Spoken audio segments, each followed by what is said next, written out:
بسم اللہ الرحمن الرحیم۔ السلام علیکم سامعین، امید ہے کہ آپ سب خیریت سے ہوں گے اور ہمارے اس ناول کو خوب انجوائے کر رہے ہوں گے۔ تو آج کی ایپیسوڈ شروع کرنے سے پہلے آپ سب سے ایک ریکویسٹ ہے کہ اگر آپ کو ہمارے اس چینل کا کنٹینٹ پسند آ رہا ہے تو پلیز ہمارے اس چینل کو سبسکرائب اور شیئر کیجیے اور اپنی فیڈ بیک سے کمنٹ میں ہمیں آگاہ کیجیے۔ شکریہ۔ چلیں ہم آج کی ایپیسوڈ شروع کرتے ہیں۔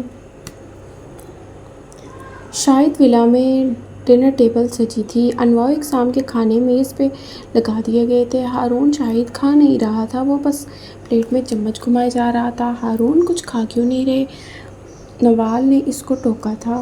میں کل جا رہا ہوں مما، اس نے پلیٹ پہ نظر جھکائے اعلان کیا تھا۔ کہاں؟ شاہد نے سوال کیا تھا۔ نہیں پتہ، لیکن یہاں سے جاؤں گا دور، بہت دور، اور 1 مہینے تک واپس نہیں آؤں گا۔ پاپا آپ بندوبست کر لیں۔ تم مجھے بتا رہے ہو یا اجازت لے رہے ہو؟ وہ برہمی سے بولے تھے۔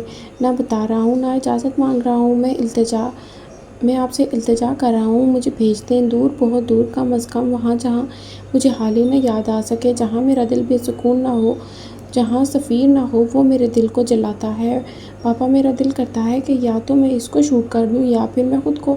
اگر آپ نے مجھے نہیں بھیجا تو میں مر جاؤں گا یا پھر سفیر کو مار دوں گا۔ اس کی آنکھیں ضبط سے سرخ پڑ گئی تھیں۔ کیا کرو گے جا کے؟ کیا مل جائے گا؟ جہاں بھی جاؤ گے دل تو یہی رہے گا نا، اس کو نکال کر پھینک کر جاؤ گے کیا؟ اگر یہ خوش نہیں ہے تو تم کہیں بھی خوش نہیں رہ سکتے، چاہے تم دنیا کے آخری کونے میں بھی کیوں نہ چلے جاؤ۔ ہارون تم میری واحد اولاد ہو، مجھے ضد کرنا چھوڑ دو خدا کے لیے۔ وہ عاجز آ گئے تھے۔ آپ رستم کو بھی اس طرح منع کرتے؟ وہ تلخی سے بولا تھا۔ آپ مجھے اس لیے نہیں جانے دے رہے نا کیونکہ میں کبھی اکیلے نہیں گیا کہیں۔ یہ 10 گارڈز کے ساتھ گھومنے والا ہارون شاید اکیلا دنیا گھومے گا؟ آپ اس تصور سے بھی ڈرتے ہیں نا؟ مجھے بھیج دیں پاپا، ورنہ میں پاگل ہو جاؤں گا۔ رستم کو کھو چکے ہیں آپ دونوں، مجھے سنبھال لیں۔ اس کی قبر بن گئی ہے، میری نہ بننے دیں۔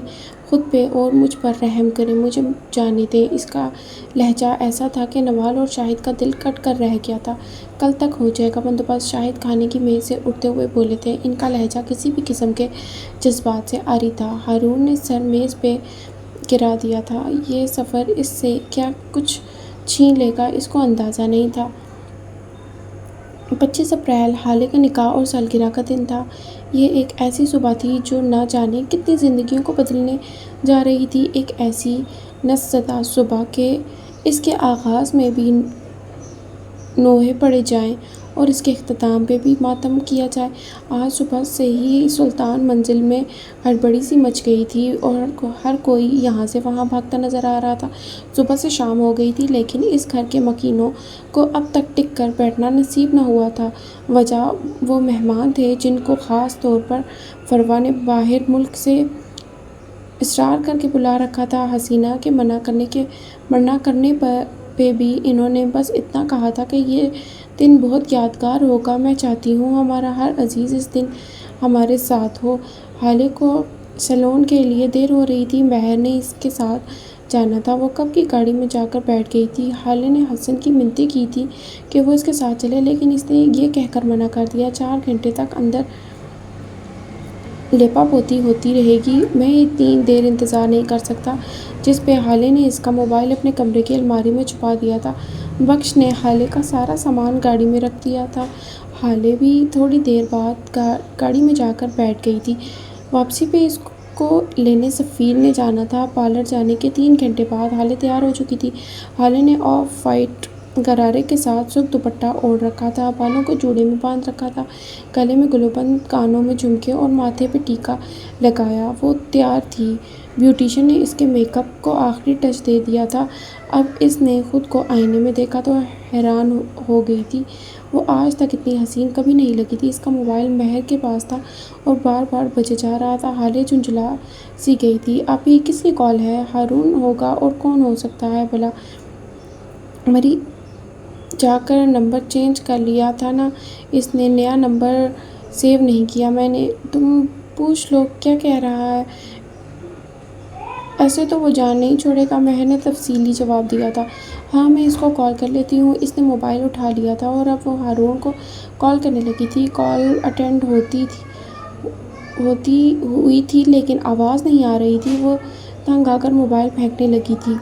حالے تم باہر جا کر گاڑی میں بیٹھو، جب تک تم کال کر لو تب تک میں آ جاؤں گی۔ اوکے۔ مہر اپنا میک اپ آدھے میں چھوڑے اس سے بات کرنے لگی تھی۔ اچھا ٹھیک ہے، آپ بھی جلدی آ جائیے گا، دیر مت کیجیے گا پلیز، وہ عجلت میں بولتی چلی گئی تھی۔ سیلون والوں نے پروٹوکول کے طور پر ایک لڑکی کو اس کے ساتھ کار تک بھیجا تھا۔ حالے باہر آ گئی تھی۔ اس لڑکی نے حالے کے غرارے کو سنبھال رکھا تھا۔ سیلون کے دروازے کے باہر حالے کی گاڑی کھڑی تھی۔ سفیر نے حالے کو میسج کر دیا تھا کہ وہ نہیں آ رہا تھا، اس نے ڈرائیور بھیج دیا تھا۔ میراث سلطان نے حالے سے کہا تھا کہ وہ اس کو لینے آ جائیں گے لیکن حالے نے منع کر دیا تھا۔ اس کو ابھی تک سفیر پہ غصہ تھا۔ حسن پہ غصے کی وجہ سے وہ کسی گارڈ کو بھی اپنے ساتھ نہیں لائی تھی۔ وہ میرج ہال پہنچنے کے لیے بھی لیٹ ہو رہی تھی۔ اگر سفیر آ جاتا تو اب تک ان کا کپل شوٹ بھی ہو جاتا۔ گاڑی کا دروازہ ڈرائیور نے کھول دیا تھا۔ حالے نے اس کو دیکھا نہیں تھا، وہ حالے کی طرف پشت کیے کھڑا تھا۔ وہ فون کان سے لگائے بیٹھ گئی تھی۔ ڈرائیور دوسری طرف سے آ کر ڈرائیونگ سیٹ پہ بیٹھ گیا تھا۔ حالے نے اب بھی اس پہ دھیان نہیں دیا تھا۔ بات سنیے، اے سی آن کر دو، وہ فون کان سے لگائے مصروف سی بولی تھی۔ ہارون میرا صبر مت آزماؤ، اب کچھ بولو بھی، ایک تو کال کرے جا رہے ہو اور پھر کچھ بول بھی نہیں رہے ہو۔ وہ خود سے کچھ بڑبڑائی تھی۔ اسی وقت ڈرائیور نے گاڑی اسٹارٹ کی تھی۔ حالے کو لگا تھا کہ وہ اے سی چلانے کے لیے گاڑی اسٹارٹ کر رہا ہے لیکن اس کو غلط لگا تھا۔ ڈرائیور نے گاڑی آگے بڑھانا شروع کر دی تھی۔ حالے نے چونک کر اس کو دیکھا تھا اور حالے کا سانس سینے میں اٹک گیا تھا۔ یہ اس کا ڈرائیور نہیں تھا۔ یا خدا، یہ کون ہے؟ وہ اتنی شاک تھی کہ اس کو سمجھ میں نہیں آیا کہ کیا کرے۔ کون ہو تم؟ میری گاڑی میں کیسے آئے؟ وہ حیرت، شاک اور ڈر کے مارے اٹک کر اتنا ہی کہہ سکی، اور اس نے جب غور کیا تب اس کو پتہ چلا کہ اس کی گاڑی نہیں تھی۔ اس کا رنگ اور ماڈل وہی تھا لیکن یہ گاڑی یہ حالے کی نہیں تھی۔ یہ خیال ہی حالے کی جان لے گیا تھا۔ وہ بالکل سن ہو گئی تھی۔ اسی وقت ڈرائیور گاڑی روک کر نیچے اتر گیا تھا۔ حالے نے اترنے کی کوشش کی تھی لیکن اس کی ٹانگوں میں جان نہیں تھی۔ اسی وقت وہ دو نقاب پوش گاڑی میں آ کر بیٹھ گئے تھے، ایسے کہ حالے بیچ میں تھی اور وہ دونوں اس کے دائیں بائیں۔ حالے کو سوچنے سمجھنے کا موقع دیے بغیر ان میں سے ایک نے حالے کے منہ پہ کپڑا رکھ دیا تھا اور اس نے خود کو چھڑوانے کی کوشش کی تھی لیکن وہ دونوں اس سے زیادہ طاقتور تھے۔ وہ تھوڑی ہی دیر میں بے ہوش ہو چکی تھی۔ یہاں سی سی ٹی وی کیمرے بھی نہیں تھے۔ ان دونوں نے حالے کو اس گاڑی سے نکال کر دوسری گاڑی میں ڈالا تھا، وہی گاڑی جس کے اندر بیٹھے وہ دونوں کافی دیر سے انتظار کر رہے تھے۔ ان دونوں نے اپنا نقاب اتار دیا تھا، اب ان کے چہرے واضح تھے۔ نوح مرزا اور یاقوت مرزا۔ عمر اپنے بنگلے کے باہر کھڑا تھا۔ یہ بنگلہ اس کو حکومت کی جانب سے الاٹ ہوا تھا۔ یہاں اس کے لیے ایک شیف، ڈرائیور اور چوکیدار بھی تھا۔ بنگلہ سبز بیلوں سے ڈھکا ہوا تھا اور رات کے اس پہر تاریک اور خاموش تھا۔ عثمان، ڈگی میں ساری چیزیں رکھ دینا، دھیان سے کوئی چیز باقی نہ رہ جائے۔ وہ فون پہ بات کر رہا تھا اور ساتھ اپنے ڈرائیور کو ہدایت دیتا جا رہا تھا۔ ہاں بھائی، سب رکھوا دیا ہے، ٹینشن مت لو، اس نے فون پہ کسی کو تسلی دی تھی۔ سر، گاڑی اوور ویٹ ہو جائے گی، اتنا سامان آپ اگر کہیں تو کچھ چیزیں نکال لوں۔ وہ 45 سالہ ڈرائیور متذبذب لگتا تھا۔ عثمان، تم کیوں اپنی جان کے دشمن بن گئے ہو؟ اگر سردار کو پتہ لگ گیا کہ تم نے اس کے سامان میں ہیرا پھیری کی ہے تو وہ تم جانتے ہو نا وہ کیا کرے گا۔ سر، میں تو آپ کے لیے کہہ رہا ہوں لیکن جو آپ کی مرضی۔ وہ ایک بار پھر سامان رکھنا شروع ہو گیا تھا۔ سر، آج جج صاحب کی بیٹی کی شادی ہے، آپ نہیں جائیں گے؟ عثمان نے سامان رکھتے ہوئے سوال کیا تھا۔ نہیں، آج میرے دوست کی شادی ہے نواب شاہ میں، مجھے وہاں جانا ہے، اس نے عثمان سے زیادہ خود کو باور کروایا تھا۔ سر، آج تو ان کی منگنی تھی نا، اور آپ اتنا لمبا سفر نہ کریں۔ سر، آج تو آپ کو تو بخار ہے، آج تو بخار سے جان چھوٹی ہے، ورنہ اس دن جب آپ ہوٹل گئے تھے اس دن سے لے کر آج تک کتنا بخار رہا ہے آپ کو؟ میں تو ڈر گیا تھا۔ تم اپنے کام سے کام رکھو عثمان، زیادہ بولا نہ کرو۔ وہ اس کو جھڑک کر آگے جانے لگا تھا جب عثمان نے اس کو پیچھے سے پکارا تھا۔ سر، آپ تو فجر پڑھ کر نکلیں گے نا، کچھ سامان اب بھی رہتا ہے، میں مارکیٹ جا کر لے آؤں۔ عمر نے بس سر ہلایا تھا، تب ہی اس کو معراج سلطان کی کال آنے لگی تھی، وہ نہیں اٹھا سکا تھا۔ معراج ایک بار پھر اس سے حال آنے کی ضد کرتے وہ نہیں جا سکتا تھا۔ اس کے اپنے غم تھے۔ فون بج بج کر خاموش ہو گیا تھا۔ عمر نے موبائل پاور آف کر دیا تھا اور عثمان کو دیکھے بغیر بولا تھا، میں سونے جا رہا ہوں، اگر قیامت بھی آ جائے تو مجھے اٹھانا مت، کم از کم فجر سے پہلے تو بالکل نہیں۔ کوئی اگر میرا پوچھنے آئے تو کہہ دینا کہ میں شہر میں نہیں ہوں۔ وہ بول کر جا چکا تھا۔ اس بات سے لاعلم کہ حشر تو برپا ہو چکا ہے، اب بس اپنے بچاؤ کا سامان کرنا باقی تھا۔ وہ نہیں جانتا تھا کہ آج کے بعد اس کو سکون کی نیند شاید ہی کبھی نصیب ہوگی۔ اس کے چہرے پہ ایک بار پھر اذیت تھی۔ سفیر سیاہ شیروانی میں ملبوس گاڑی کی پچھلی سیٹ پہ بیٹھا تھا۔ آج بھوری آنکھوں میں ایک الگ ہی چمک تھی۔ ڈرائیور گاڑی چلا رہا تھا۔ وہ لوگ سیلون پہنچ گئے تھے۔ سفیر نے مہرمہ کو کال کی تھی کہ وہ باہر نکل آئی تھی۔ اس نے سرخ رنگ کی پلین ساڑی پہن رکھی تھی۔ اس پہ کوئی کام نہیں ہوا تھا، بالکل سادہ، گلے میں ہار اور کانوں میں آویزے بال بیچ والی مانگ نکال کر کس کے جوڑے میں باندھ رکھے تھے۔ وہ مسکراتی ہوئی آئی تھی۔ ڈرائیور نے اس کے لیے دروازہ کھولا تھا۔ وہ اندر سفیر کے ساتھ بیٹھ گئی تھی۔ حالے کہاں ہے؟ مہر نے سفیر سے پوچھا تھا۔ سفیر کی مسکراہٹ سمٹی تھی۔ کیا مطلب؟ وہ اندر ہوگی نا، سیلون میں، اور کہاں ہوگی؟ مذاق نہ کریں، وہ اندر کیسے ہو سکتی ہے؟ وہ تو باہر نکل آئی تھی۔ لیکن ڈرائیور تو میرے ساتھ تھا، کوئی اور گاڑی تو یہاں آئی ہی نہیں۔ یہ آپ کیا کہہ رہے ہیں؟ وہ آدھا گھنٹہ پہلے سیلون سے جا چکی ہے۔ ڈرائیور تم یہ تو آئے تھے نا اس کو لینے؟ اس نے مجھ سے خود کہا تھا کہ وہ باہر جا رہی ہے، گاڑی میں ویٹ کرے گی، اور وہ روحان سی ہو گئی تھی۔ آرام سے مہر، کام ڈاؤن، وہ اندر ہی ہوگی، چل کر دیکھ لیتے ہیں۔ سفیر گاڑی سے اتر آیا تھا۔ مہر اس کے ساتھ اتری تھی۔ وہ اندر نہیں ہے سفیر، میں نے اندر دیکھا ہے، وہ کہیں نہیں ہے، باہر تھی وہ، باہر۔ اس نے بولا۔ ہارون سے بات کرنے جا رہی تھی، یہاں سگنل نہیں آ رہے تھے۔ یا خدا، حالے تم کہاں ہو؟ مہر کی آنکھوں میں آنسو آ گئے تھے۔ تقریباً 1 گھنٹہ ہونے کو آیا تھا۔ مہر اور سفیر نے خود جا کر سیلون کا چپا چپا چھان مارا تھا، CCTV فوٹیج دیکھ لی تھی، لیکن حالے کا کوئی نام و نشان نہیں تھا۔ اب کہ سفیر بھی پریشان ہو گیا تھا، جبکہ مہرماں بس روئے ہی جا رہی تھی۔ اس نے سفیر کے ہاتھ تھام لیے تھے۔ کچھ کریں سفیر، خدا کے لیے حالے کو لے آئیں کہیں سے بھی۔ میں مما کو کیا جواب دوں گی؟ ابا سے کیا کہوں گی؟ یا اللہ، یہ کیا ہو گیا ہے؟ میں نے اس کو کیوں بھیجا؟ میں نے اس کو کیوں جانے دیا؟ مہر پلیز رونا بند کرو، وہاں اس کو ڈھونڈ لیں، ہم اس کو ڈھونڈ لیں گے۔ وہ بڑے پاپا کو کال کرتا ہوا، شاید انکل کو کال کرتا ہوں، کچھ نہ کچھ تو پتہ لگ ہی جائے گا۔ وہ کہاں جا سکتی ہے بھلا؟ وہ سخت پریشان تھا۔ حالے اس کی عزت تھی، ظاہر ہے اس نے پریشان ہونا تھا۔ وہ حالے کی تمام دوستوں کو کال کر چکا تھا، وہ حال بھی نہیں پہنچی تھی۔ اب سفیر کی پریشانی غصے میں بدلنے لگی تھی، لیکن جو کچھ بھی ہوا اسے ہال تو جانا ہی تھا۔ مہر کو ساتھ لیے وہ ہال کے لیے نکل چکا تھا۔ یہاں سے تو کچھ نہیں ملا تھا، شاید حالے وہاں پہنچ گئی ہو۔ مہرماں روتے ہوئے اس کے ساتھ گاڑی میں بیٹھ گئی تھی۔ انہوں نے حال جانا تھا، یہ ضروری تھا۔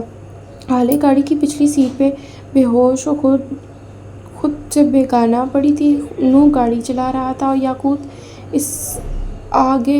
یاقوت آگے بیٹھا تھا، لیکن بار بار مڑ کر پیچھے دیکھتا تھا۔ نو بھائی، بات سنو۔ اس نے سنجیدگی سے گاڑی چلاتے ہوئے نو کو پکارا تھا۔ بولو۔ وہ سخت بیزار لگتا تھا۔ اس نے یہ کام کرنے سے منع کیا تھا، لیکن وہ کیا کرے کہ اس کی مجبوریاں تھیں۔ مجھے نہ یہ لڑکی چاہیے کچھ دن کے لیے ہی صحیح۔ وہ بے ہوش پڑی حالے کو دیکھتے کہہ رہا تھا، یاقوت، یہ لڑکی کبھی بھی نہیں، ہماری ڈیل یہ نہیں ہوئی تھی۔ میں تمہیں ایسا ویسا کچھ بھی نہیں کرنے دوں گا۔ تمہیں اگر لڑکی ہی چاہیے تو تمہارے جیسی 1000 لڑکیاں اس وقت اویلیبل ہیں، تم ان کے ہی لائق ہو۔ یہ لڑکی ایسی نہیں ہے، اس کے بارے میں سوچنا بھی نہیں۔ وہ دو ٹوک لہجے میں بولا تھا۔ میں نے کہا مجھے یہ لڑکی چاہیے، مطلب چاہیے۔ وہ برہمی سے بولا تھا۔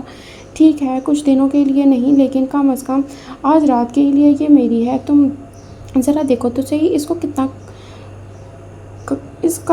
کو کتنا کامل حسن ہے یار۔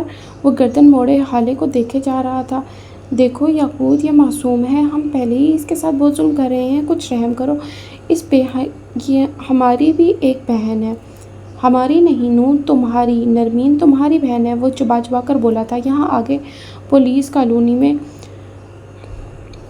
سائم کا فلیٹ ہے، وہاں روک دینا گاڑی۔ ہم آج اس لڑکی کو وہیں رکھیں گے، فارم ہاؤس نہیں جائیں گے۔ ڈیڈ کو پتہ چل جائے گا، صبح ہوتے ہی جو مرضی کرنا ہے اس کا، مجھے اس سے کوئی مطلب نہیں ہوگا۔ بلکہ ابھی روکو گاڑی، 1 منٹ۔ اس نے ایک خالی سڑک پہ گاڑی رکوائی تھی۔ نور نے نہ چاہتے ہوئے بھی گاڑی روک دی تھی۔ یاقوت اتر کر پیچھے جا کر بیٹھ گیا تھا۔ اس نے حالے کے ہاتھ کو چھونا چاہا جب نور حلق کے بل غرایا تھا۔ ہاتھ مت لگانا اس کو یاقوت، ورنہ بہت برا ہوگا۔ وہ اچھی لڑکی ہے، میں تمہیں اس کے ساتھ کچھ بھی غلط نہیں کرنے دوں گا۔ یاقوت نے ظاہر نہیں کیا تھا، لیکن وہ اندر سے ڈر گیا تھا۔ وہ نور کو جانتا تھا، وہ کسی کا لحاظ نہیں کرتا تھا۔ اوکے کول، میں نہیں ہاتھ لگاتا۔ ویسے بھی ہم گھر جا رہے ہیں نا، میں ڈیڈ سے بات کروں گا۔ یہ لڑکی آج میری ہے۔ نور نے جو کرنا ہے تم نے جو کرنا ہے تم کر لو، وہ چیلنجنگ انداز میں بولا تھا۔ نور خاموش ہو گیا تھا، وہ اس سے بحث نہیں کر سکتا تھا۔ یاقوت کی سوچ بچکانا تھی، اور بچوں کو کیسے منایا جاتا ہے بھلا؟ کھیل کھیل کر۔ مہر اور سفیر حال پہنچ گئے تھے۔ مہراج سلطان کو ساری بات بتا دی گئی تھی۔ ان کی حالت ایسی تھی جیسے کاٹو تو لہو نہیں بدن میں۔ حسینہ، یوسف سلطان، شمس، حسن سب پریشان تھے۔ سب کو حالے کی فکر تھی۔ حسینہ اور مہر کا تو رو رو کر برا حال تھا۔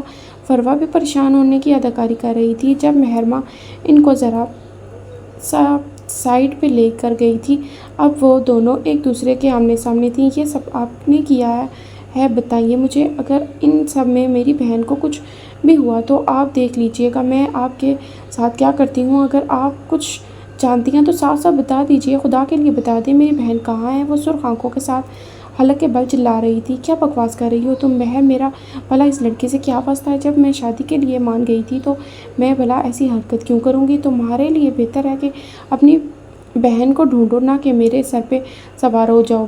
ٹھیک ہے، میں اس کو پسند نہیں کرتی تھی، لیکن یہ سب بہت زیادہ ہے۔ میں اس کے ساتھ ایسا کبھی بھی نہیں کر سکتی۔ ذرا سے فاصلے پہ کھڑے یوسف سلطان اور سفیر نے ان کی باتیں سن لی تھیں۔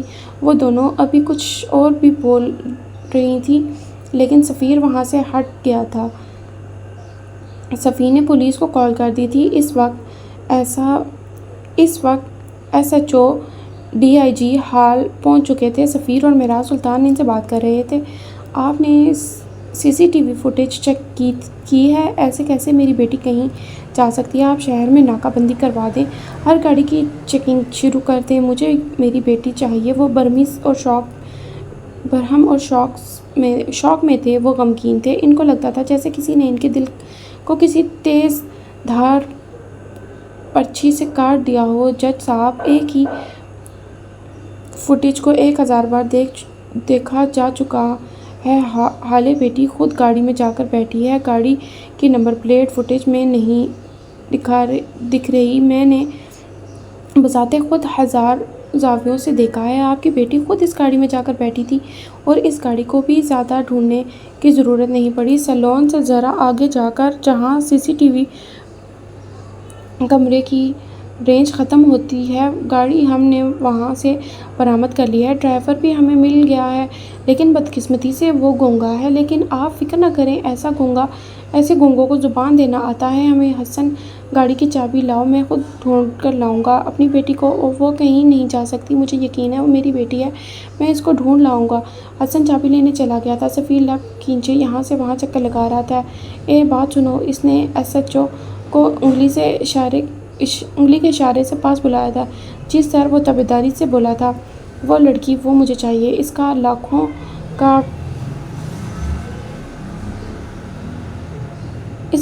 کا ہیئر کٹ بکھرا ہوا تھا۔ کہیں سے بھی لاؤ، کیسے بھی لاؤ، جتنا پیسہ چاہیے لے لو، جتنی فیورز چاہیے میں دے دوں گا۔ وہ چبا چبا کر بول رہا تھا۔ اس کی برانڈڈ شیروانی پہ سلوٹیں پڑ گئی تھیں۔ چاہے تم اس کو زندہ لاؤ یا مردہ، اس کی مست شدہ لاش لاؤ یا اس کا کٹا ہوا جسم، اسے زندگی میں کبھی کسی چیز کے لیے اتنا انتظار، اتنی محنت نہیں کرنی پڑی تھی۔ وہ کبھی کسی چیز کے لیے اتنا نہیں تڑپا تھا۔ وہ فاتح تھا۔ مجھے وہ چاہیے۔ وہ کہیں نہیں جا سکتی۔ اس کو آنا ہوگا، اپنے پیروں پہ چل کر آئے یا اس کو اسٹریچر پہ ڈال کر لاؤ۔ اس کو حساب دینا ہوگا۔ اس سے ذلت کا نشان بنا دوں گا میں۔ اس کی زندگی جہنم سے بھی بدتر بنا دوں گا۔ اس نے مجھے دھوکہ دیا ہے، میں اس کو عبرت کا نشان بنا دوں گا۔ اسے لے کر آ جاؤ۔ اس کی آنکھیں سرخ تھیں جیسے ابھی خون ٹپک پڑے گا۔ SHO نے سر ہلایا تھا۔ سر، میں اپنی پوری کوشش کروں گا سفیر ایک بار پھر یہاں سے وہاں چکر لگا رہا تھا۔ آج اس کو پتہ چلا تھا کہ عرش سے فرش پہ گرنا کیسا ہوتا ہے۔ تب ہی اس کے موبائل پہ بیپ ہوئی تھی، دوبارہ زوں زوں کی آواز آئی اور پھر وہ اسکرین تاریک ہو گئی، ایسے جیسے غاریں تاریک ہوتی ہیں۔ سفیر نے موبائل پہ انگلیاں چلائیں، میسج کھولا۔ وہ ایک غیر شناسا نمبر تھا جس سے سفیر کو ایک ویڈیو اور کچھ تصویریں موصول ہوئی تھیں۔ تصویروں میں نظر آنے والا چہرہ شناسا سا تھا۔ وہ اس چہرے کو کیسے بھول سکتا تھا؟ وہ حالے کا چہرہ تھا۔ حسن حالے کے لیے ایک کونے میں گھاس پہ نفل پڑھ رہا تھا اور اس نے بھورے رنگ کی شیروانی پہن رکھی تھی۔ اس کے جوتے وہیں گھاس پہ اس کے قریب رکھے تھے۔ اس نے سلام پھیرا تھا اور پھر دعا کے لیے ہاتھ اٹھایا تھا۔ وہ زاروں کے طار رو رہا تھا۔ روتے ہوئے اس کی ہچکیاں سی بن گئی تھیں۔ یا اللہ، میری بہن کو واپس لے آئیں۔ میں جانتا ہوں میں نے کبھی بہت زیادہ اچھے کام نہیں کیے، لیکن اب کروں گا۔ میں نے کبھی پابندی سے نماز نہیں پڑھی، لیکن اب پڑھوں گا۔ میں اس سے بہت لڑتا ہوں نا، اب نہیں لڑوں گا۔ بس ایک بار، صرف ایک بار اس کو واپس لے آئیں، اس کو صحیح سلامت واپس لے آئیں۔ اللہ، I am so sorry, I promise you, میں اب ہر وہ کام کروں گا جو آپ کو پسند ہے۔ بس میری بہن کو واپس لے آئیں، میں مر جاؤں گا۔ اللہ، میں مر جاؤں گا، پلیز اس کو واپس لے آئیں، پلیز۔ اس نے مجھ سے کہا تھا کہ میں اس کے ساتھ چلوں، میں نہیں گیا۔ اللہ، میں کیوں نہیں گیا؟ لعنت ہو مجھ پہ، میرے پیدا ہونے پہ لعنت، میں کیوں نہیں گیا؟ وہ چیخ چیخ کر رو رہا تھا، اس کا دل پھٹ رہا تھا۔ یا اللہ، میں اب کبھی کسی چیز کے لیے اس کو منع نہیں کروں گا، چاہے کچھ بھی ہو جائے۔ بس ایک بار، صرف ایک بار اس کو واپس لا دو۔ میں کیوں نہیں گیا؟ اس کے ساتھ کیوں نہیں گیا؟ وہ گھاس پہ ہاتھ مار مار کر رو رہا تھا۔ وہ کبھی دعا کرتا، کبھی روتا، کبھی خود کو ستاتا۔ وقت کو پیچھے نہیں لے جا سکتا تھا جہاں وہ حالے کے ساتھ جانے کو منع نہ کرتا۔ کتنے بے بس ہوتے ہیں نا انسان۔ عثمان نے گاڑی پارکنگ ایریا میں کھڑی کی تھی۔ اس کی گاڑی کے پیچھے ہی یاقوت اور نو کی گاڑی تھی۔ شہر میں ہر جگہ ناکہ بندی تھی۔ اس لیے نو نے حالے کو ڈگی میں ڈالا اور یہاں لے آیا تھا۔ یہ سپر مارکیٹ تھی، اس کے دوست کی تھی۔ یہ پارکنگ ایریا سیف تھا۔ پولیس ہر جگہ ڈھونڈ لیتی، لیکن یہاں آنے کے بارے میں وہ سوچتے بھی نہیں۔ ہم یہاں کیوں ہیں نو یار؟ میں بور ہو رہا ہوں یہاں بیٹھے بیٹھے۔ چلو نا سائم کے فلیٹ پہ چلتے ہیں، یا پھر کہیں اور۔ کم از کم اس غار سے تو نکالو مجھے۔ وہ خوف زدہ سا تھا۔ مجھے انکل نے یہاں ٹھہرنے کو کہا ہے، اور اگر اب تم کچھ بھی بولے تو میں ان کو بتا دوں گا کہ تم اپنے دوست کے ساتھ نہیں ہو بلکہ اس لڑکی کو اغوا کرنے میں میرے ساتھ شامل ہو۔ وہ سامنے دیکھتے ہوئے بول رہا تھا، تم کچھ بھی کہو، مجھے اس لڑکی سے بدلہ لینا تھا اور ابھی بھی میرا دل ٹھنڈا نہیں ہوا۔ میں تو اس کے ساتھ وہ کرنا چاہتا ہوں کہ یہ لڑکی ساری زندگی یاد رکھے، اور تم چاہے مجھے 4 گھنٹے بھی یہاں بٹھا کر رکھو، میں اس کے ساتھ وہ سب ضرور کروں گا جس کی یہ حقدار ہے۔ میں اپنا بدلہ لوں گا، وہ تنفر سے کہہ رہا تھا۔ نو نے جیسے اس کی بات سنی ہی نہیں تھی۔ ہاں، تم اس سے بدلہ لو گے کیونکہ تمہارا بس ہی اسی پہ چلتا ہے، بلکہ اس پہ بھی نہیں چلتا۔ یہ لڑکی اگر ہوش میں ہوتی تب بھی تمہیں بتاتی وہ کیسی آفت ہے۔ تمہارا بس صرف کمزور لوگوں پہ چلتا ہے میرے بھائی۔ لو بدلہ لو، شاباش۔ تم اپنے قد سے بڑے دشمن کو چھوڑ دیتے ہو کیونکہ تم اس سے ڈرتے ہو، لیکن تم فکر نہ کرو، تم اس کمزور سے بدلہ لو۔ میں تمہاری طاقتور دشمنوں سے نبٹ لوں گا کیونکہ میں مرد ہوں، عورتوں سے مقابلہ نہیں کرتا۔ وہ آنکھوں میں تمسخر لیے بول رہا تھا۔ یاقوت حسب توقع بفر سا گیا تھا۔ کیا مطلب ہے تمہاری بات کا؟ میں سب سے بدلہ لے سکتا ہوں، میں بھی مرد ہوں اور اپنا بدلہ خود میں لے سکتا ہوں، مجھے تمہاری ضرورت نہیں ہے۔ وہ غصے سے کہہ رہا تھا، یار ہم دونوں بھائی ہیں، میں بدلہ لوں یا تم، اس میں کیا فرق ہے؟ اور ویسے بھی تم لڑکی کو سنبھال لو، یہ بہت بڑی بات ہے۔ جس کی بات میں کر رہا ہوں وہ تم سے بہت اوپر کی چیز ہے یار، میں ہوں نا اس کے لیے، تم دیکھنا میں لوں گا اسے بدلہ، تمہارا بدلہ، کیونکہ میں عورتوں سے بدلہ نہیں لیتا، مجھ میں مردوں سے لڑنے کی ہمت ہے۔ وہ اس کو اکسا رہا تھا، وہ اس میں کامیاب بھی ہو رہا تھا۔ نو، مجھے بتاؤ مجھے کیا کرنا ہوگا یہ ثابت کرنے کے لیے کہ میں یاقوت مرزا اپنا بدلہ لے سکتا ہوں، مجھے کسی کی ضرورت نہیں ہے، میں کسی سے بھی لڑ سکتا ہوں، اور یہ ثابت کرنے کے لیے کہ میں مرد ہوں۔ وہ ایک ایک لفظ پہ زور دیتے ہوئے بول رہا تھا۔ اس کی آنکھیں سرخ ہو چکی تھیں۔ چھوڑ دو یار، رہنے دو، پھر انکل سے جا کر میری شکایت کرو گے؟ لڑکیوں کی طرح مرد بننے کی کو ہمت چاہیے ہوتی ہے، جگرا چاہیے ہوتا ہے، اور تم تو ابھی بچے ہو۔ چلو ہم سائم کے فلیٹ پہ چلتے ہیں۔ وہ گاڑی سٹارٹ کرنے لگا تھا۔ یاقوت نے اس کا ہاتھ پکڑ لیا تھا۔ مجھے بتاؤ مجھے کیا کرنا ہوگا؟ اس نے ایک ایک لفظ پہ زور دیا تھا۔ نو نے کندھے اچکائے تھے۔ اوکے، کول تو یہ سامنے جو ایس پی کی گاڑی کھڑی ہے نا، جانتے ہو کس کی ہے؟ عمر حیات وہ بول رہا تھا اور یاقوت غور سے سن رہا تھا۔ یاد ہے عمر کون ہے؟ وہی جس نے پچھلے مہینے تمہاری پارٹی پہ ریڈ لگایا تھا اور تمہاری ساری سٹاک ڈرگز اور امپورٹڈ شراب ضبط کر لی تھی۔ یاقوت نے غصے سے مٹھی بھینچ لی تھی۔ کتنی مشکل سے نکلے تھے تم اس کیس سے، اف مجھے تو سوچ کر بھی جھرجھری آ رہی ہے۔ کتنی بے عزتی ہوئی تھی تمہاری، کتنے دن انکل نے تمہیں گھر سے نکلنے نہیں دیا تھا، اور اسی وجہ سے تو شینا نے بھی تم سے بریک اپ کر لیا تھا، کیونکہ وہ اس ایس پی کو دیکھ کر اس کی گرویدہ ہو گئی تھی۔ یاقوت کی آنکھوں میں مرچیں بھرنے لگی تھی۔ وہ اس کی سب سے محبوب گرل فرینڈ تھی، لیکن خیر تم کیا کر سکتے ہو، بھلا کر ہی کیا سکتے ہو بھائی۔ لیکن ٹینشن نہ لو، میں ہوں نا، ایسا بدلہ لوں گا، یاد رکھے گا یہ ایس پی۔ اگر تم میری جگہ ہوتے تو کیا کرتے؟ وہ مشکوک لہجے میں پوچھ رہا تھا۔ نور مسکرایا تھا۔ تیر نشانے پہ لگا تھا، وہ اس کی کمزوری جانتا تھا۔ بس کبھی کسی کی کمزوری نہ کسی کے ہاتھ لگے۔ وہ کھل کر مسکرایا تھا۔ میں یہ کرتا کہ یہ جو لڑکی ہے نا پیچھے، اس کو اٹھاتا اور اس ایس پی کی گاڑی میں ڈال دیتا۔ پھر میں یہ کرتا کہ صبح ہونے سے پہلے اس لڑکی کے باپ اور منگیتر کو کال کرتا اور ان کو بتاتا کہ ان کی لڑکی کہاں ہے، اور تم جانتے تو ہوگے وہ لوگ کون ہیں۔ ایک تو ایس پی کی نوکری جاتی اور دوسرا اس کے سارے شہر میں ریپوٹیشن بھی خراب ہوتی، تیسری وہ لوگوں اس کے ساتھ وہ کرتے کہ اس ایس پی کی نسلیں یاد رکھتی، چوتھا یہ آفت لڑکی اس آدمی کی زندگی حرام کر دیتی، نہ اس کو زندہ لوگوں میں چھوڑتی نہ مردہ لوگوں میں۔ وہ آخری اور سب سے بڑی بات، وہ ایک ایسے گناہ کی سزا بھگتتا جو اس نے کبھی کیا ہی نہ ہوتا۔ کسی بھی انسان کے لیے سب سے بڑی سزا یہی ہوتی ہے کہ وہ کسی ایسے جرم کی سزا کاٹے جو اس نے سرے سے کیا ہی نہ ہو۔ یہ سزا یا تو انسانوں کو پاگل کر دیتی ہے یا مار دیتی ہے۔ میں تو اپنے دشمن کے ساتھ یہی کرتا۔ وہ سامنے گاڑی کو دیکھتے ہوئے بول رہا تھا۔ خیر چلو سائم کے فلیٹ پہ چلتے ہیں، ورنہ تم پھر بچوں کی طرح رونے لگ جاؤ گے۔ وہ اب اس کے چہرے کو دیکھتے ہوئے بولا تھا۔ تم اندر جا کر اس کے ڈرائیور کو مصروف رکھو، میں یہاں سنبھال لوں گا۔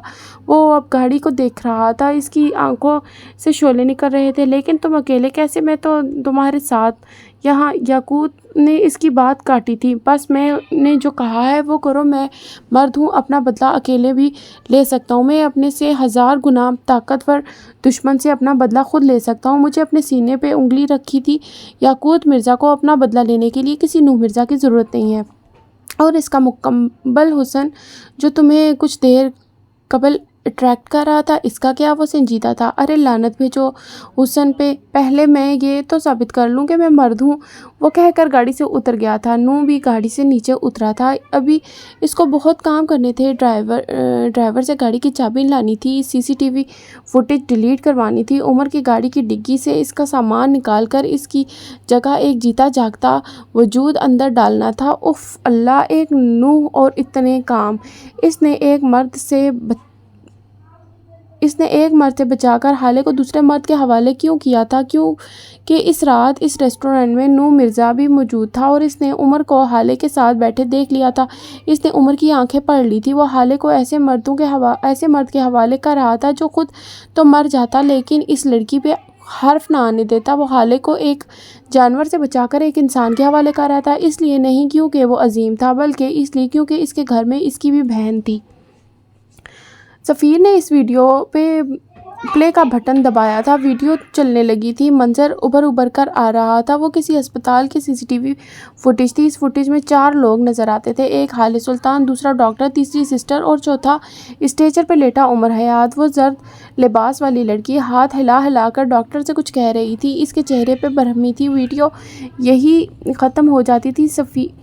سفیر کانپتے ہاتھوں سے دوسری ویڈیو چلائی تھی۔ اس میں وہی لڑکا ہسپتال کے بیڈ پہ لیٹا تھا۔ پچھلی فوٹیج میں نظر آنے والی لڑکی نے اس فوٹیج میں مہرون لباس پہن رکھا تھا۔ سفیر اب دھڑا دھڑ تصویروں کو کھولنا شروع کر دیا تھا۔ اس لڑکی نے یہاں سیاہ لباس پہن رکھا تھا، سامنے بیٹھا لڑکا اور وہ اس تصویر میں مسکرا رہے تھے۔ چند اور اگلی تصویریں شاید ایک مال کی تھی۔ وہ لڑکا اس تصویر میں حالے کو کوئی شاپنگ بیگ تھما رہا تھا۔ اگلی تصویر جان لیوا تھی۔ وہ کسی ہسپتال کے فارم کی تصویر تھی۔ اجازت نامہ برائے انتقال خون۔ اس فارم میں مریض کے رشتہ داروں کے خانے میں حالے سلطان کا نام لکھا تھا اور مریض سے تعلق کی نوعیت کے خانے میں بیوی لکھا تھا۔ مریض کا نام عمر حیات تھا اور سفیر نے بے اختیار دیوار کا سہارا لیا تھا۔ اس کو کسی چیز کا یقین نہیں آ رہا تھا۔ اس کے کان سائیں سائیں کر رہے تھے۔ اس کی آنکھیں شوق سے پھیل گئی تھیں۔ یہ کیا ہو گیا تھا؟ اس کے ساتھ وہ فاتح تھا۔ اس نے جس چیز کی آرزو کی تھی اس کو وہ ہر چیز ملی تھی۔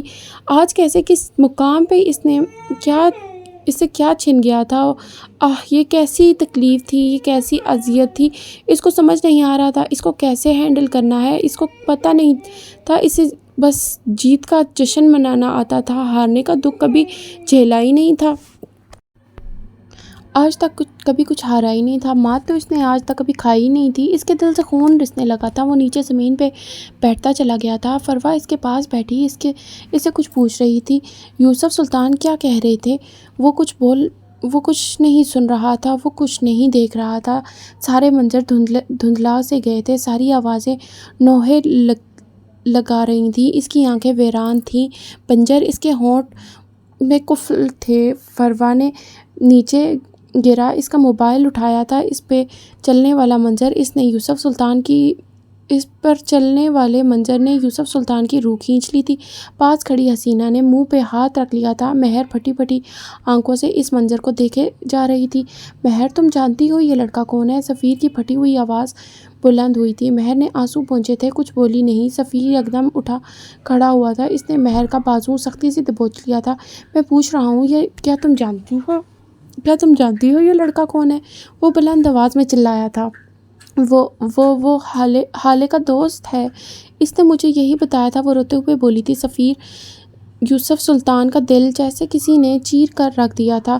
وہ گرنے لگے تھے جب حسن نے ان کو سہارا دیا تھا اور پاس رکھے صوفے پہ ان کو بٹھا دیا تھا۔ حالے کو غائب ہوئے 4 گھنٹے ہونے کو آئے تھے۔ مہمانوں کو رخصت کر دیا گیا تھا۔ اب ہال میں بس اکا دکا لوگ تھے اور معراج اور شاہد ابھی تک واپس نہیں آئے تھے اور وہ اب تک حالے کو ڈھونڈنے کی کوشش کر رہے تھے۔ معراج بار بار عمر کو کال کرتے تھے لیکن اس کا نمبر بند تھا اور وہ اس کے بنگلے پر بھی گئے تھے لیکن وہاں پر بھی کوئی بھی نہیں تھا۔ گھر تاریکی میں ڈوبا ہوا تھا۔ ساتھ والوں کے چوکیدار سے پوچھنے پہ پتہ چلا کہ وہ آج ہی نواب شاہ کے لیے نکل گیا ہے۔ اس کو عثمان نے یہی بتایا تھا سو اس نے بھی بتا دیا۔ جیسے ہی معراج سلطان اپنی گاڑی میں وہاں سے نکلے، عثمان گاڑی لے کر آدم کا تھا لیکن اس بار صورتحال مختلف تھی۔ گاڑی میں گیا سامان تھا لیکن جو واپس آیا تھا وہ ایک انسان کا وجود تھا۔ فروا سفیر کا بازو پکڑے اس کو ذرا فاصلے پہ لے گئی تھی وہ ہارے ہوئے انداز میں ان کے ساتھ گھسیٹتا چلا گیا تھا۔ اس نے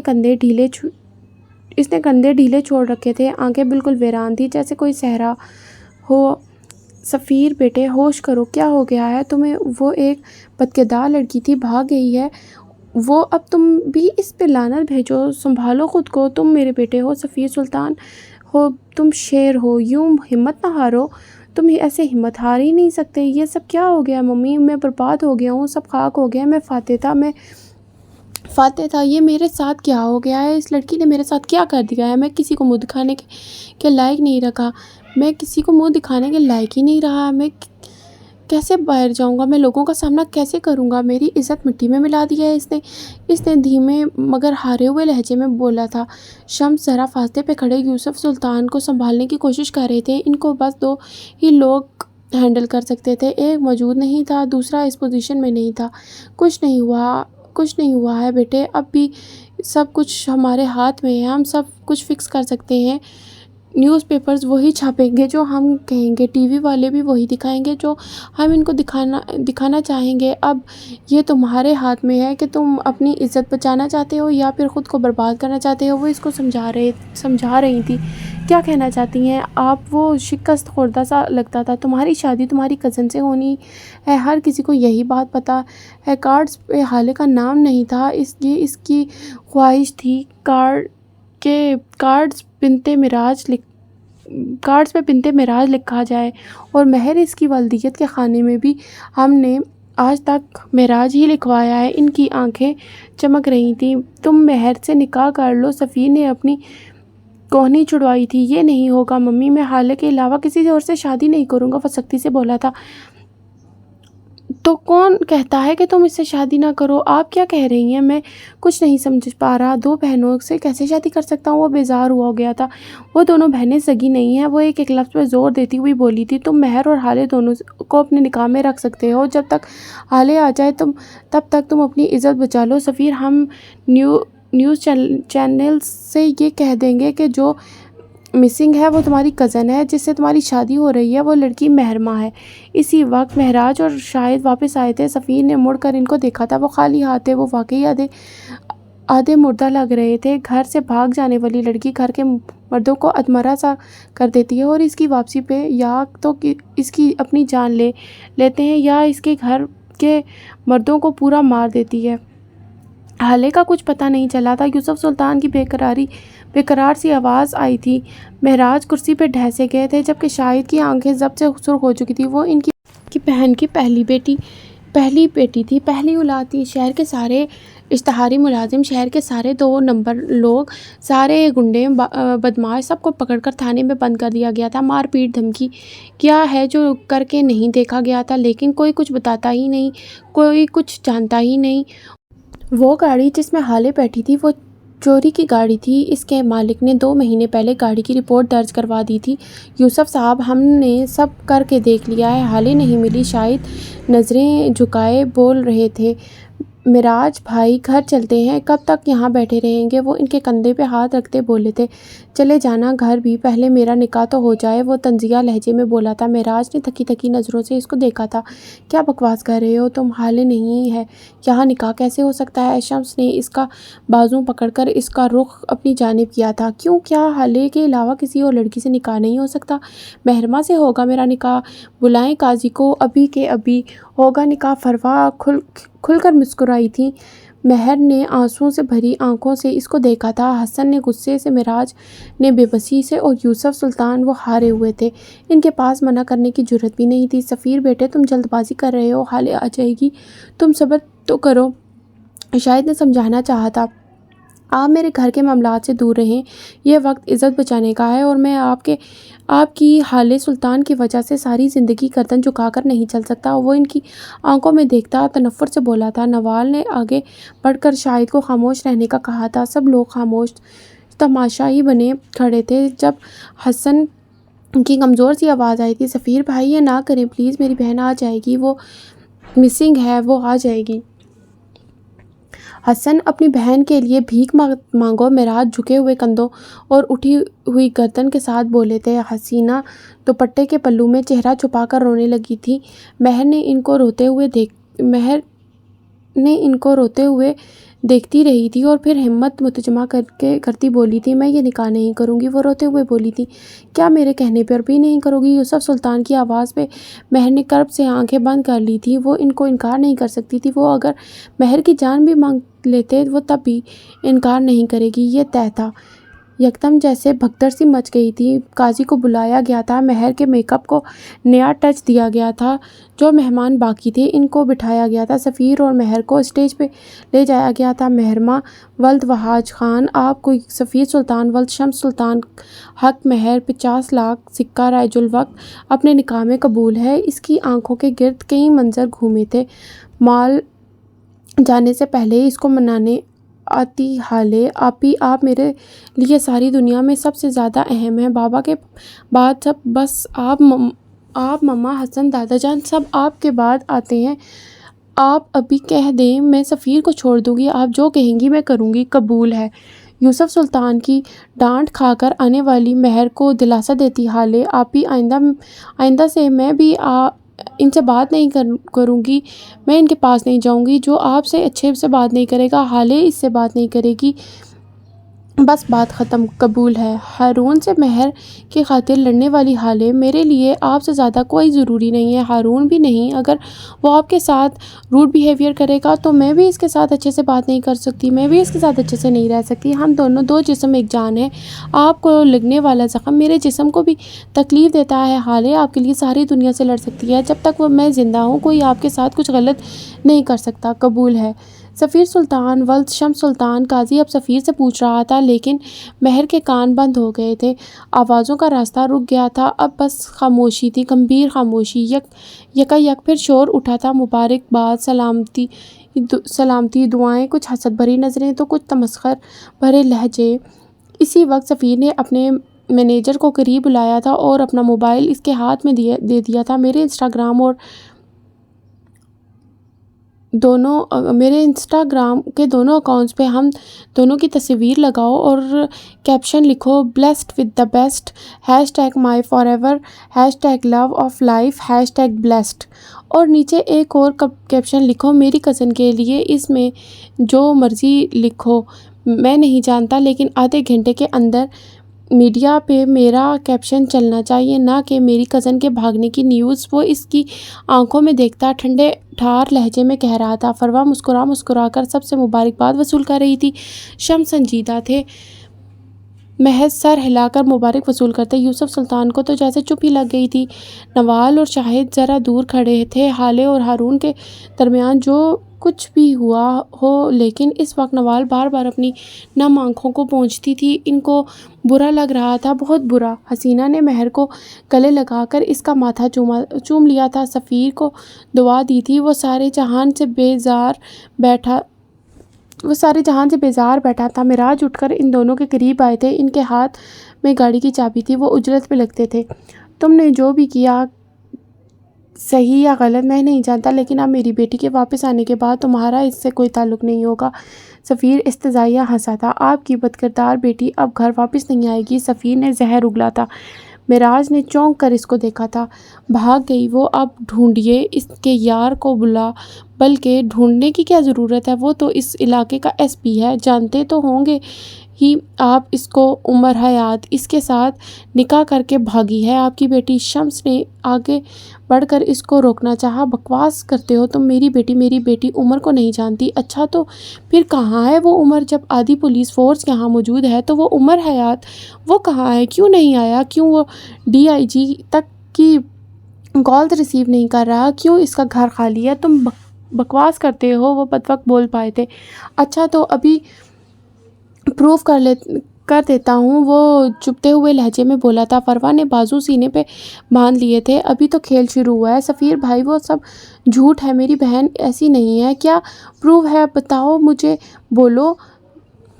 جبران میرا موبائل لاؤ یہاں۔ وہ دھاڑا تھا، وہ ان کی آنکھوں میں آنکھیں ڈالے کھڑا تھا۔ جبران بھاگتا ہوا آیا اور موبائل سفیر کے ہاتھ میں دیا تھا۔ بھائی جان، آپ کی طبیعت خراب ہو جائے گی، آپ مت دیکھیں یہ سب، ہم چلتے ہیں اس SP کے گھر چلتے ہیں۔ IG صاحب نے کہا تھا وہ صبح تک ہماری لڑکی کو ڈھونڈ دیں گے۔ شاہد نے ان کو باز رکھنا چاہا تھا، لیکن وہ کسی کی نہیں سن رہے تھے۔ سفیر نے اپنے موبائل پہ انگلیاں چلائی تھیں اور کچھ دیر قبل ایک غیر شناسا نمبر سے موصول ہوئی تمام تصاویریں اور ویڈیوز باری باری ان کو دکھاتا گیا۔ وہ جیسے جیسے ان کو دیکھتے جاتے ان کا رنگ سفید پڑتا جا رہا تھا، ان کا چہرہ پسینے سے بھیگتا جا رہا تھا۔ بے اختیار ان کا ہاتھ اپنے دل کے مقام پہ گیا تھا۔ ان کے دل میں یکدم اتنا درد شروع ہوا تھا کہ وہ کوئی حد نہیں۔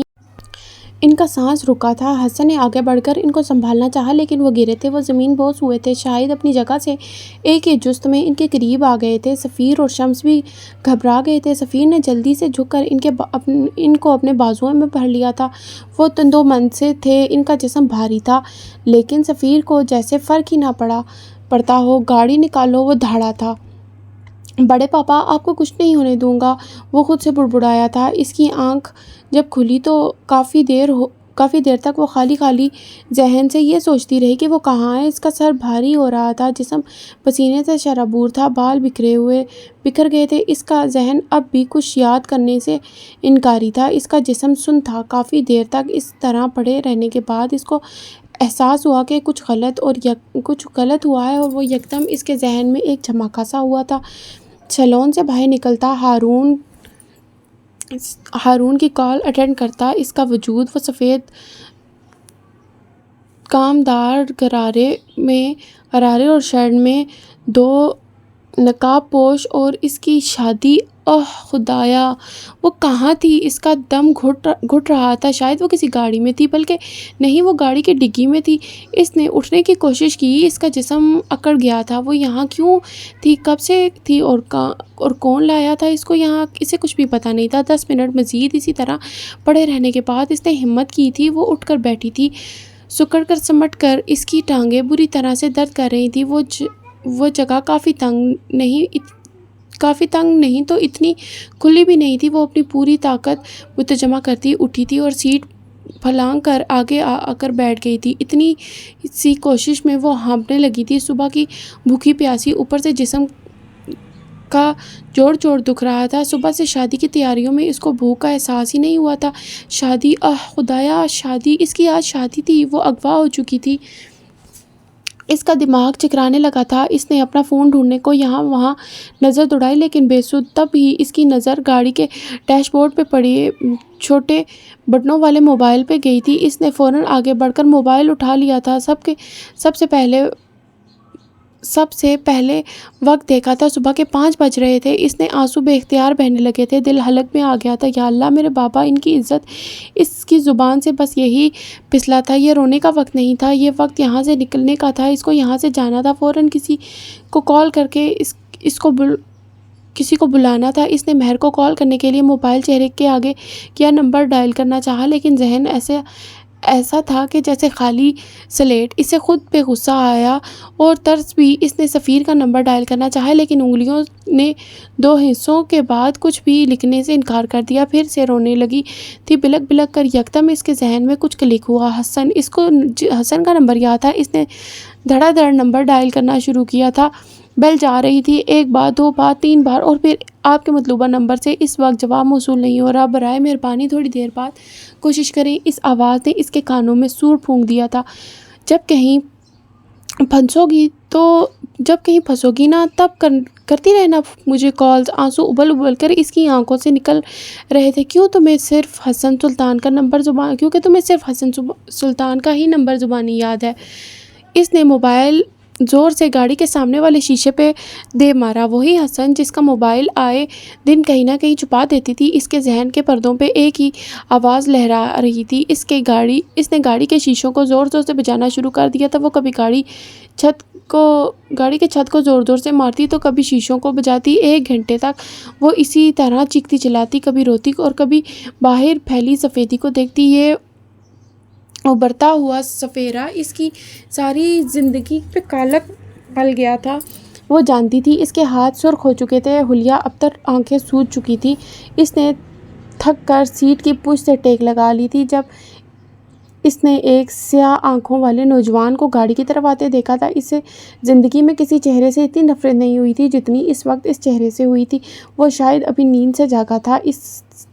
اسے 10 دن قبل کا پرپوزل یاد آیا تھا، اپنا انکار یاد آیا تھا، اس کا مسکراتا چہرہ یاد آیا تھا، وہ ڈرائیور، وہ نقاب پوش یاد آئے تھے۔ وہ بالکل سانس روکے اس کو قریب آتے دیکھ رہی تھی۔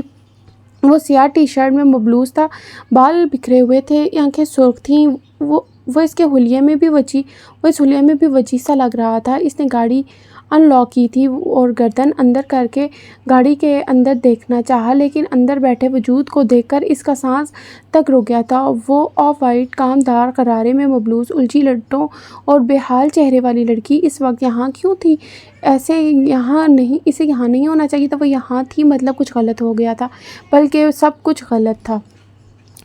وہ اس کو دیکھتے آنکھوں میں خون لیے نیچے اتری تھی۔ عمر اپنی جگہ سے ہلا بھی نہیں تھا۔ وہ اس کے سامنے کھڑی تھی، آنکھوں میں غضب لیے۔ آپ یہاں کیا کر رہی ہیں؟ اس نے اٹک کر پوچھا تھا۔ میری شادی کی رات تم مجھے اغوا کر کے لاتے ہو، صبح تک مجھے اپنی گاڑی میں قید رکھتے ہو، اور اب مجھ سے یہ پوچھ رہے ہو کہ میں یہاں کیا کر رہی ہوں؟ وہ ہذیانی انداز میں چیخ رہی تھی۔ آپ کی شادی نہیں ہوئی؟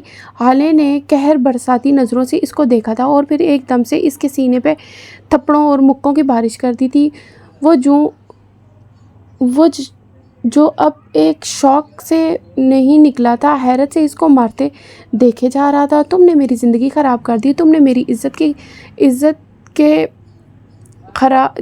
عزت خراب کر دی، تمہاری 2 ٹکے کی محبت نے مجھے میرے اپنوں سے جدا کر دیا، سب کچھ چھین لیا۔ وہ اس کو مارتی جاتی اور چلاتی جاتی ہے، تمہیں جان سے مار دوں گی، چھوڑوں گی نہیں تمہیں۔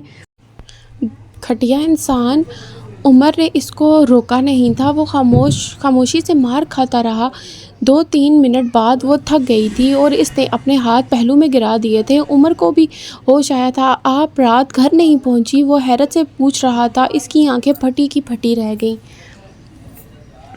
یا اللہ، آپ رات گھر نہیں گئیں؟ اس نے اپنے ماتھے کو چھوا تھا۔ وہ حالے کے یہاں ہونے کے شوق سے ابھی نکلا ہی تھا کہ اس کو حالے کے وہاں نہ ہونے کا شوق لگ گیا تھا۔ اس نے اپنی جیب ٹٹولی تھی اور موبائل باہر نکالا تھا۔ اب وہ یہاں سے وہاں چکر لگا رہا تھا۔ حالے خاموش مگر چبھتی نظروں سے اس کو دیکھے جا رہی تھی۔ اس نے جیسے ہی موبائل آن کیا، اس کو مہراج سلطان کی 45 مسڈ کالز موصول ہوئی تھیں، DIG کی 10 اور باقی لوگوں کی اس نے نہیں دیکھی۔ اس نے فوراً YouTube پہ جا کر نیوز چینل ڈھونڈا تھا۔ ہائی کورٹ جج مہراج سلطان کی بیٹی اور مشہور بزنس ٹائکون سفیر سلطان کی کزن ہالے سلطان کل رات ایک سیلون سے غائب ہو گئی ہیں۔ کہا جا رہا ہے کہ وہ اپنی شادی سے خوش نہیں تھی۔ وہ ان پہ اس شادی کے لیے دباؤ ڈالا جا رہا تھا، لہٰذا وہ رپورٹرز ابھی کچھ اور بھی کہہ رہے تھے کہ جب حالے نے اس کا موبائل فون اس کے ہاتھ سے لے کر زور سے زمین پہ پٹکا تھا۔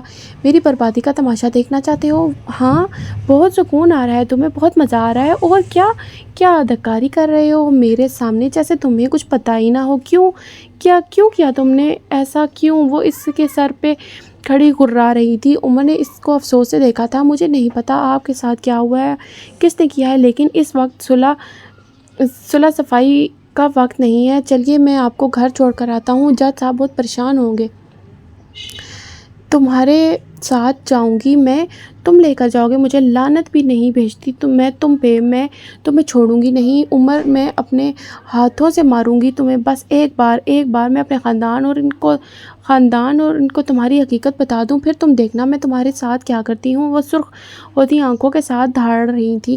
یا تو آپ میرے ساتھ جائیں گی یا پھر میں ابھی اور اسی وقت آپ کو اپنے گھر کے اسٹور روم میں بند کر دوں گا۔ آخر کو اغوا کار تو میں ہی ہوں نا، پھر کیا کریں گی آپ؟ کس کو جا کر صفائی دیں گی؟ وہ اس کی آنکھوں میں دیکھتا اسے ٹھنڈے لہجے میں بولا تھا۔ حالے کو اپنی ریڑھ کی ہڈی میں سنسنی سی محسوس ہوئی تھی۔ وہ خاموشی سے آگے بڑھنے لگی تھی جب عمر کی آواز نے اس کو روکا تھا۔ اس حلیے میں گھر جائیں گی؟ اوپر کچھ کپڑے رکھے ہیں، جائیے چینج کر لیجیے۔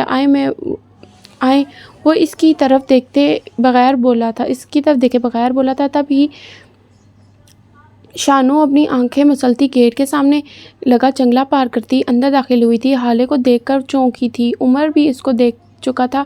شانو، انہیں اندر لے جاؤ اور جو کپڑے سردار لایا تھا ان میں سے کچھ نکال کر جلدی سے ان کو دو، وہ نرم لہجے میں مگر متحکم بھرے لہجے میں بولا تھا۔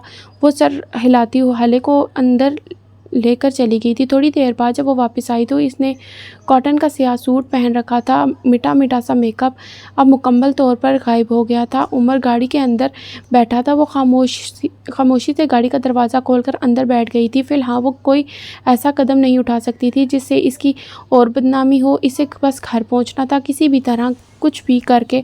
ہسپتال کا ماحول ویسا ہی تھا، دم گھٹتا، سانس رکتا۔ مہراج سلطان کو ہارٹ اٹیک ہوا تھا۔ سفیر شمس اور شاہد حسین ساری رات ہسپتال میں ان کے ساتھ رہے تھے۔ حسن کو تھوڑی دیر پہلے گھر بھیج دیا گیا تھا۔ 10 منٹ پہلے ڈاکٹرز نے مہراج سلطان کے ریکور ہونے کی نوید سنا دی تھی، جس سے سفیر کے اعصاب ڈھیلے پڑے تھے، جبکہ مہراج سلطان نے ہوش میں آتے ہی جو پہلا نام لیا تھا وہ عمر کا تھا۔ ان کی بار بار یہی تکرار تھی، کوئی عمر کو بلا دو، میرے عمر کو بلاؤ، میری حالے کو وہی لا سکتا ہے، اس کو بلا دو۔ وہ ہر آتے جاتے کو یہی کہتے۔ سفیر ان کی اس تکرار سے حیران بھی تھا اور غصے میں بھی، لیکن ڈاکٹرز کے یہ کہنے پر کہ وہ اب تک دوائیوں کے زیر اثر ہیں وہ خاموش ہو گیا۔ شاہد نے اس کو اور شمس کو گھر جانے کو کہا تھا۔ وہ خود بھی ذرا سکون چاہتا تھا، تب ہی شمس کو لے کر سلطان منزل کی طرف ہی روانہ ہو گیا۔ اس کی گاڑی سلطان منزل کے گیٹ کے آگے رکی تھی، لیکن نہیں، صرف ایک گاڑی نہیں رکی تھی وہاں، اسی وقت اسی لمحے ایک اور گاڑی بھی رکی تھی، عمر حیات کی گاڑی۔ سفیر گاڑی کے پچھلی سیٹ پہ بیٹھا تھا۔ گاڑی سے نکلتا عمر حیات کو دیکھ کر اس کا خون کھول اٹھا تھا۔ وہ بپھر کر نیچے اترا تھا، لیکن اس سے پہلے کہ عمر گھر کے اندر داخل ہو گیا تھا، سفیر تیز تیز چلتا اس کے قریب پہنچ گیا تھا۔ اس کو پیچھے سے پکڑ کر اس کا رخ اپنی جانب کیا تھا اور اسے مارنے کے لیے اپنا ہاتھ بلند کیا تھا، جسے عمر نے رفتاری سے پکڑ لیا تھا۔ حالے نے اس کو دیکھا تھا۔ اس کی بکھری حالت دیکھ کر دل دکھا تھا۔ وہ سادہ سے سیاہ کرتے میں ملبوس تھا۔ تمہاری ہمت بھی کیسے ہوئی میرے گھر میں داخل ہونے کی؟ میں جان لے لوں گا پہلے میری منگیتر کو ورگلا کر میری شادی کی رات مجھے ذلیل کر دیا، اور اب میرے گھر میں گھس آئے ہو۔ وہ بلند آواز میں چلا رہا تھا۔ عمر نے کوئی جواب نہیں دیا۔ اس کی آواز سن کر گھر کے سارے مکین باہر نکل آئے تھے۔ مہر نے یوسف سلطان کا ہاتھ پکڑ رکھا تھا۔ وہ حالے کو دیکھ کر رونے لگے تھے اور وہیں سے اپنے بازو واہ کیے تھے۔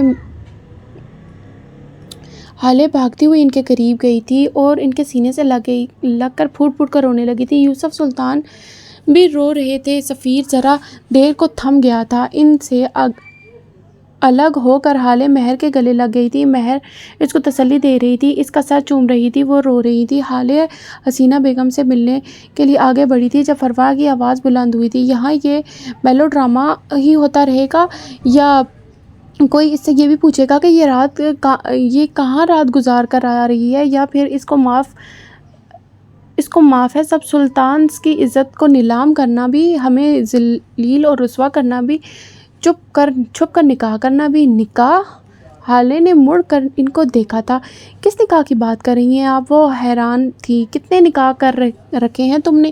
میں اسی نکاح کی بات کر رہی ہوں حالے سلطان، جو تم نے اس لڑکے کی طرف اشارہ کیا تھا، اس ایس پی سے کر رکھا ہے۔ مجھے کچھ سمجھ نہیں آ رہا آپ کیا کہہ رہی ہیں۔ میں اس آدمی کو ٹھیک سے جانتی بھی نہیں ہوں، میرا یقین کریں، خدا کی قسم میرا اس سے کوئی بھی تعلق نہیں ہے۔ اچھا تو پھر یہ کیا ہے؟ فروا نے موبائل کی سکرین اس کے آگے کی تھی۔ ہسپتال کی CCTV فوٹیج، ہسپتال کا اجازت نامہ، ریسٹورنٹ میں کھینچی گئی تصویریں۔ یا اللہ، یہ وہ کس سازش میں پھنس گئی تھی؟ وہ سن سی موبائل کو دیکھے گئی تھی۔ وہ بے اختیار 2 قدم پیچھے ہٹی تھی۔